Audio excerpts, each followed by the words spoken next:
brought to you by Hire and ITIL. Better stick around if you want it. You gotta prove it like we do it.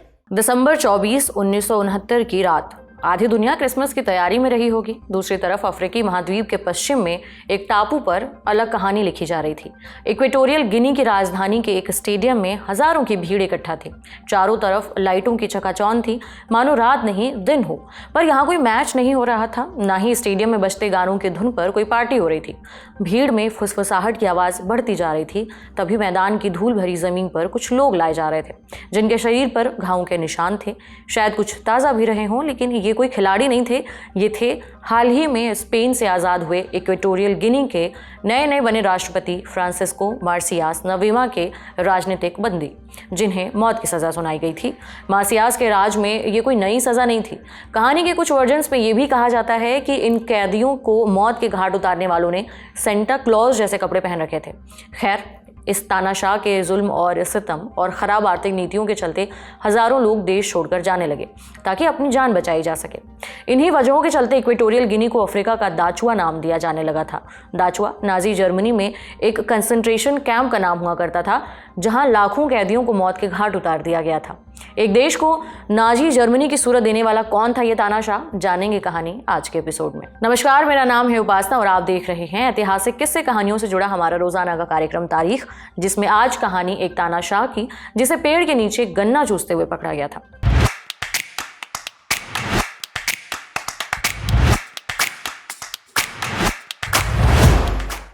ये कहानी उस शासक की है जिसके बारे में अक्सर पश्चिमी देशों में इतनी बात नहीं होती। फ्रांसिस्को मार्सियास नवेमा या मार्सियास पढ़ाई में कुछ खास नहीं कर पाया था। उसके पास ना ही ज़्यादा पैसा था, ना ही ज़्यादा जान पहचान, ना ही मिलिट्री में कोई कनेक्शन, ना ही गांधी मंडेला जैसा कोई बड़ा आंदोलन इस शख्स के पीछे था जिसकी वजह से देश में इसकी पहचान और शाख बनी हो। थी तो एक चुप्पी, जिसकी मदद से इसने एक देश पर राज किया और इसे अफ्रीका का दाचुआ बनने पर मजबूर कर दिया। एक देश जो केंद्रीय अफ्रीका के किनारे चौकोर सा नजर आता है। इसकी सीमा नक्शे पर खिंची किसी लकीर की तरह सीधी है, जो कि औपनिवेशिक शासकों की देन है। इसे पहले स्पेनिश गिनी नाम भी दिया जाता था। इसके मुख्य भूभाग का एक नाम रियो मुनी भी है, जो कि घने जंगलों से भरा है। यहाँ गुरिल्ला, चिंपैंजी, जंगली हाथी और तेंदुए रहते हैं। वहीं एक छोर पर शानदार बीच भी है। यहीं गबोन के पास के पूर्वी हिस्से में जन्म हुआ मिसामन गुमे का। ये साल 1924 था। यही लड़का आगे जाकर मार्सियास बनता है। मार्सियास के शुरुआती दिनों के बारे में ज्यादा जानकारी नहीं मालूम, पर ये यहाँ की फांग जनजाति इलाके से ताल्लुक रखता था। शुरुआत में यहाँ स्पेन की औपनिवेशिक ताकतों ने कब्जा करना शुरू किया। इसी छाया में मार्सियास का बचपन भी कठिनाइयों में गुजरा। हालांकि इस बारे में ज्यादा जानकारी नहीं मिलती है। कुछ कहानियां हैं जो चलती हैं। इनमें से एक है कि मार्सियास के पिता कबीले में एक तांत्रिक के तौर पर जाने जाते थे, जो दवा वगैरह देने का काम करते थे। वहीं एक किस्सा ये भी है कि अपने पूर्वजों को खुश करने के लिए उन्होंने अपने बेटे यानी मार्सियास के भाई की बलि दे दी थी। मार्सियास अपने पिता के साथ ज़्यादा वक्त नहीं रहा। जब स्पेनिश सेना ने जंगल के इलाकों में कब्जा करना शुरू किया तो यहाँ के कबीलों से भी इनकी मुठभेड़ हुई। मार्सियास का अपना परिवार इस संघर्ष में शामिल था और बताया जाता है कि 9 साल की उम्र में मार्सियास ने अपने पिता को स्पेनिश सिपाहियों के हाथों पिटते देखा था। उन्हें इतनी चोटें आई कि कुछ ही दिनों बाद वो इस दुनिया में नहीं रहे। मार्सियास की मां ने भी इस सदमे में अपनी जान दे दी, जिसके बाद स्पेनिश अधिकारियों और चर्च ने उसे पाला, जिसके चलते उसने स्पेनिश भाषा सीखी और कैथोलिक धर्म अपना लिया। इसके तार आगे जुड़ेंगे। खैर, फिर अदालत में एक अनुवादक के तौर पर इसकी एक छोटी सी नौकरी लगी। काम ठीक ठाक चल रहा था, पर स्पेन के शासन दूसरे लोगों की कहानी और थी। तमाम औपनिवेशिक ताकतों की तरह स्पेन के शासन में इक्वेटोरियल गिनी के लोगों का हाल भी कुछ ठीक नहीं था। वो ना ही ज़मीन खरीद सकते थे, ना ही उन्हें लग्जरी चीज़ें खरीदने की इजाज़त थी, और उनकी लग्जरी चीज़ों की परिभाषा भी कुछ अजीब थी। स्थानीय लोगों को ऑलिव ऑयल, गेहूं की ब्रेड और बोतलबंद विदेशी शराब जैसी चीज़ें खरीदने पर भी रोक लगा रखी गई थी। कुल मिलाकर एक स्थानीय फैंग के तौर पर रियो मुनी में रहने का ये कोई बढ़िया समय नहीं था।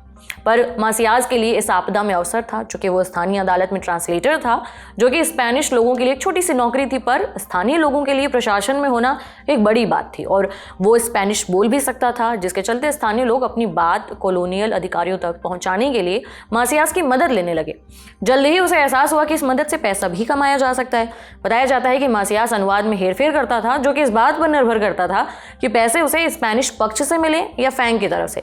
इन्हीं सब वजहों के चलते चलते स्थानीय लोग उसमें रुचि दिखाने लगे। वो जाना माना फिगर बन रहा था। वहीं दूसरी तरफ स्पेन में एक और तानाशाह की यात्रा इसी के समानांतर चल रही थी। स्पेन में राजनीतिक उथल पुथल का माहौल था। साल 1936 और 1939 के बीच यहाँ सिविल वॉर चल रहा था, जिसके बाद यहाँ की सत्ता में जनरल फ्रांसिस्को फ्रांको काबिज हुए। खैर, इससे हजारों किलोमीटर दूर मासियास के देश में क्या फर्क पड़ने वाला था। दरअसल कुछ ही साल बाद दूसरा विश्व युद्ध शुरू हो गया। स्पेन के व्यापार पर असर पड़ने लगा। ये असर इसकी कॉलोनी तक भी पहुंचा। यहाँ भी रबर, पाम ऑयल, कॉफी वगैरह का उत्पादन बढ़ा।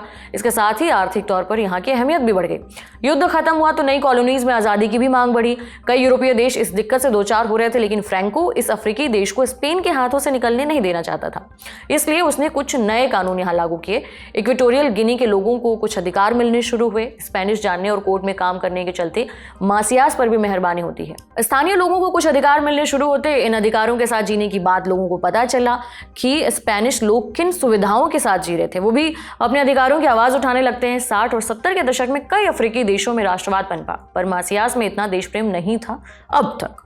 वो अपने स्पेनिश अधिकारियों की गुडबुक में ही रहना चाहता था। इसी के चलते उसे जल्द ही मुंगामो में मेयर का पद दे दिया गया। आगे कहानी चलती है। स्पेन से आज़ादी की मांग उठती है, स्वायत्त देश बनाने का ऑफर मिलता है। वहीं इस सब में स्पेनिश लोगों को लगता है कि मासियास उनकी तरफ होगा, उनका साथ देगा। साल बीते। 1967 तक ऑटोनॉमस संविधान के साथ प्रयोग करने के साथ अब बारी थी पूरी स्वतंत्रता की।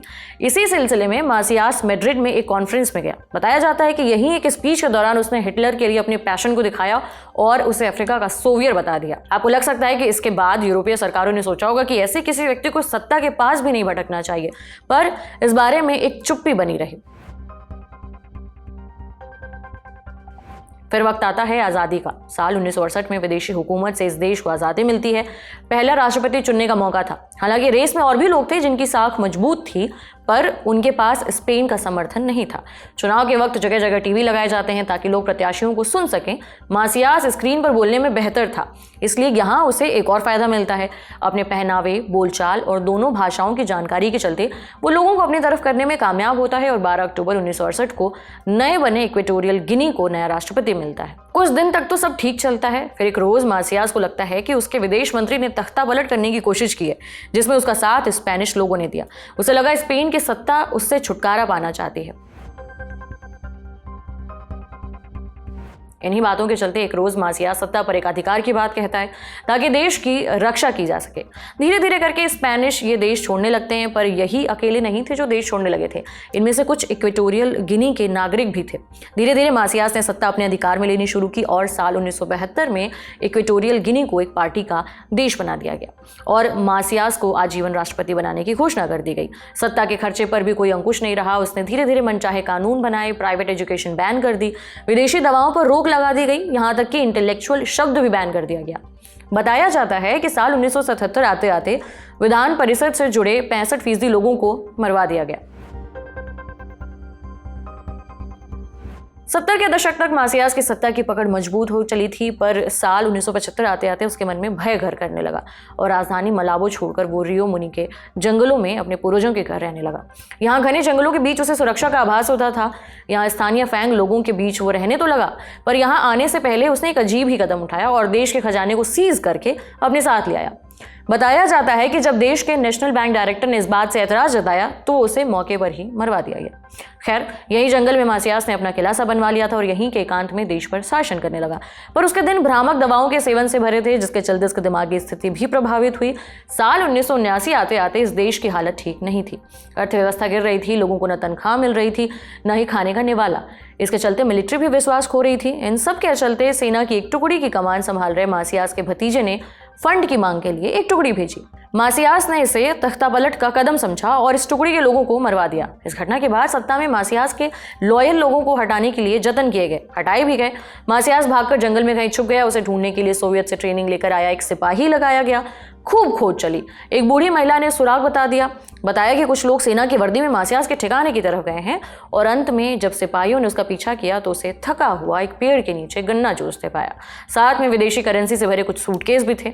बताया जाता है कि आखिर विरोध प्रदर्शन के नाम पर उसने करोड़ों डॉलर जला दिए थे, पर आखिर में उसे पकड़कर लाया गया और उसके गुनाहों के लिए मुकदमा भी चला और इसी के साथ एक तानाशाह की कहानी खत्म हुई। इसी के साथ आज का एपिसोड यहीं समाप्त करते हैं। इसे लिखा था हमारे साथी राज विक्रम ने।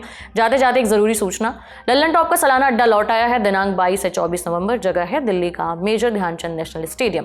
रजिस्ट्रेशन के लिए lallantop.com पे दिए बैनर पर क्लिक कीजिए या फिर डिस्क्रिप्शन में दिए लिंक पर क्लिक करें। शुक्रिया। 499 रुपए में क्या ही मिलता है?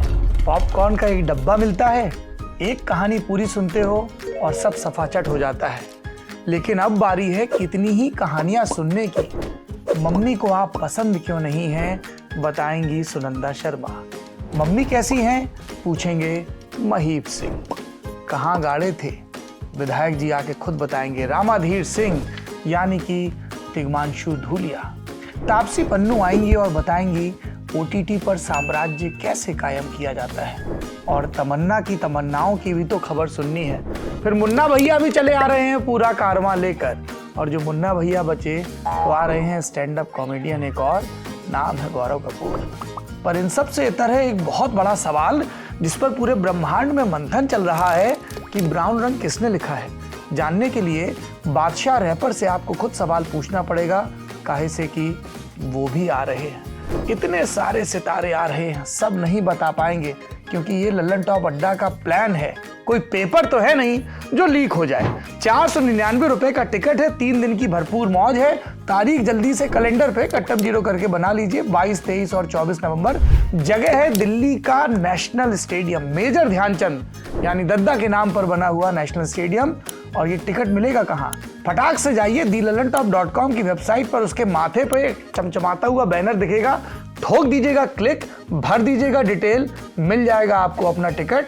और मिलेंगे हम जो इस टिकट के उस पार की दुनिया, किस्से कहानों की, तजुर्बों की, ज्ञान की दुनिया को आपके सामने परोसेंगे।